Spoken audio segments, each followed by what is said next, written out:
Bonjour, Myriam, naturopathe pour enfants. Aujourd'hui, j'ai envie de te parler de pourquoi la naturopathie pour ton enfant. Entre guillemets, qu'est-ce que c'est? Comment on peut voir la chose? Donc pour moi, avant tout, c'est déjà un but préventif, c'est prévenir la santé, prévenir la maladie, pardon, mais aussi justement conserver la vitalité. Donc ça va être écouter les rythmes.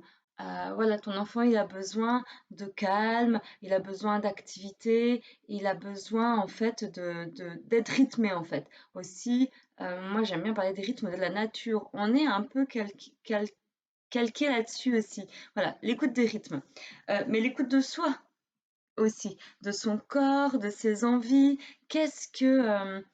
Qu'est-ce que ton enfant préfère comme aliment? En général, nos préférences vont aussi avec l'aliment dont nous avons le plus besoin. C'est vrai que si ton enfant il déteste les tomates, c'est probablement que son corps il n'a pas besoin des tomates en fait. Donc il ne faut pas forcer. Le but préventif, c'est aussi être en activité. Voilà, courir, sauter, grimper, être dans la nature. On est des mammifères, on est fait pour être en contact avec la nature. Comme dit mon fils, on est des mammifères sophistiqués. On doit avoir une hygiène de vie qui est en accord avec ça. Euh, c'est, euh, voilà, pour moi, c'est fondamental. C'est vraiment une manière de voir les choses. C'est comme ça qu'on devrait fonctionner. Il faut aussi respecter les besoins de ton enfant, ses besoins physiques, ses besoins affectifs, ses besoins émotionnels. Voilà.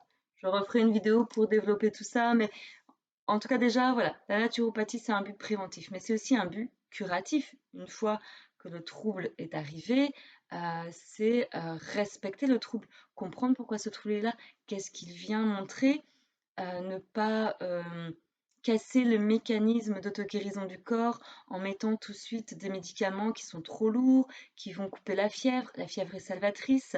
Il faut savoir que certains virus ne sont détruits qu'à partir de 38,5. Donc voilà, simplement soutenir les mécanismes d'auto-guérison du corps grâce à des solutions naturelles, des alternatives naturelles, des solutions qui sont bienveillantes, sans aller augmenter le mal, mais sans en créer d'autres. Voilà. Pour moi, la naturopathie pour un enfant, c'est aussi réfléchir à une logique de vitalité. Euh, Quand je parle de logique de vitalité, c'est aussi pour moi une philosophie de vie, une manière de vivre. Faut comprendre qu'un enfant qui passe trop de temps devant un écran reçoit une dose massive de champs électromagnétiques. Ça provoque la destruction du système immunitaire, mais aussi celui de son système nerveux. Ça, c'est pas être logique en fait. Euh, un enfant qui passerait sa journée à manger, donc ce qu'on appelle du grignotage, c'est pas logique pour son organisme. Il peut pas tout faire en même temps. Euh, il ne peut pas régler la température, gérer le système immunitaire, gérer les émotions et aussi être en train de digérer toute la journée. Ça, c'est pas possible. Voilà, c'est une question d'équilibre. Comprendre aussi, et c'est peut-être, ça peut paraître bête ce que je vais dire, mais en fait, c'est pas du tout bête, c'est bon de le rappeler. La santé est un état normal. La maladie est donc un état anormal. Le stress est une maladie, donc ce n'est pas à banaliser, c'est un état qui est anormal pour ton enfant. Aujourd'hui, pour moi, le stress est complètement banalisé. Un enfant en pleine santé est un enfant qui est quasi infatigable. C'est logique. Ouais, c'est fatigant pour toi, qui est fatigué.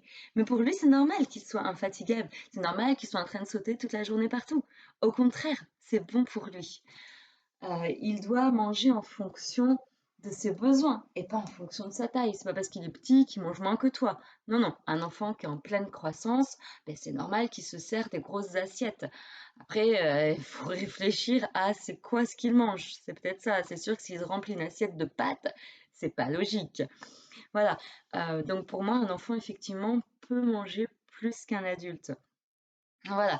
Donc, en fait, pour moi, la naturopathie, pour ton enfant, c'est simplement comprendre ses mécanismes, respecter en fait son évolution, ses besoins, être à l'écoute de lui, parce que tu peux être à l'écoute de toi pour ton corps, mais c'est à lui d'être à l'écoute de son corps, donc c'est un apprentissage à lui faire. Qu'est-ce que tu ressens? Qu'est-ce que ça te fait si tu manges ça? Voilà, comment tu le sens? Vraiment, c'est tout un apprentissage. C'est aussi avoir des ressources pour pouvoir élever ton enfant naturel, tout simplement. Voilà pour moi ce que c'est la naturopathie pour ton enfant. J'espère avoir répondu un peu à certaines de tes interrogations.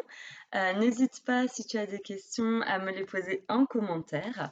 Je serai ravie d'y répondre, en tout cas autant que je peux le faire. Je te souhaite une très belle journée, puis je te dis à bientôt sur la suite de ma chaîne YouTube. Bonne journée, au revoir.